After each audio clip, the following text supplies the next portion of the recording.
Another update ni Jumping, na ngayon ko nga lang napansin na may mga bangas na naman ang mukha niya dahil sa pakikipagbakbakan sa mga mandirigma. Oh, halika dito, Jumping, at itinan natin yung mukha mo at may mga bangas ka na naman, hindi ka na kasi nagtigil. Halika at itinan ko ang mga bangas mo. Ayan, meron kang 3 tama, Jumping. Gusto mo madagdagan yan?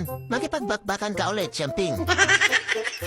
Meron din naman siyang tahimik na oras. Yan ang pagkatapos kumain sa umaga. Pero hindi niya mapipigilan ang sarili niya. Mamaya-maya ay maghahanap na naman siya ng bubugbugin. Ganon din sa gabi pagkatapos nilang kumain ay natutulog muna sila. Pero hindi nagtatagal ang kapayapaan. Mamaya makikita mo na lang na nagbabakbaka na naman. Katulad na lang niya at pinapakialaman na naman ni Jumping ang buntot ni Chito. At kapag nagkapikonan, magsusuntok ka na naman yan silang dalawa. Hindi nababakante si Jumping, lahat kalaban niya at iniisa-isa niya itong bakbakan. Maliban na lang talaga sa barako. At talaga namang hindi niya ito masasanto. Kita mo na yan, masama na naman ang tingin ng barako. At kapag hindi niya nagugustuhan ang mga galawan ni Jumping ay talaga namang re-resbakan niya ito. At kapag ganyan nga ang nangyayari ay nagtatago na si Jumping sa sulok. May mga oras din na inaasar niya ang barako na parang gusto niya makipaglaro. Kaya lang, bigwas ang inaabot niya dito.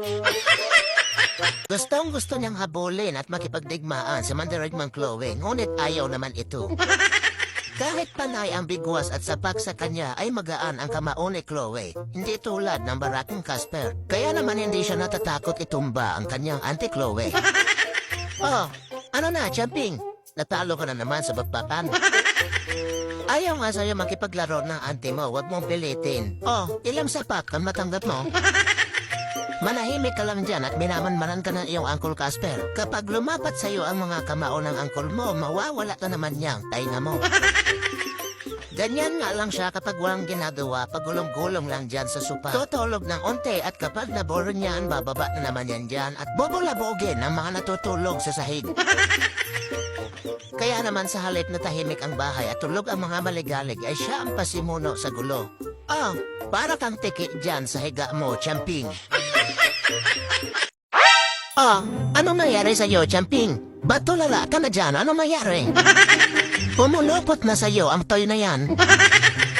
Di ka na mataglaw. Halika rito at tanggalin natin, Jumping. Kita mo yan, oh? Paano ka kasi maglaro, Jumping? Ba't pupulupot sa liig mo ang toy na yan? Halika na rito at tanggalin na natin. Buti na lang hindi pumasok sa nguso mo kundi lampas yan sa puwet mo, Jumping. Nandun ka lang kanina sa sopa pagulong-gulong, ba't nakarating ka na doon? Nagpalakad-lakad ka pa mamaya natusok ang liig mo. Nilaro niya pa talaga kahit nakapulupot na sa liig niya?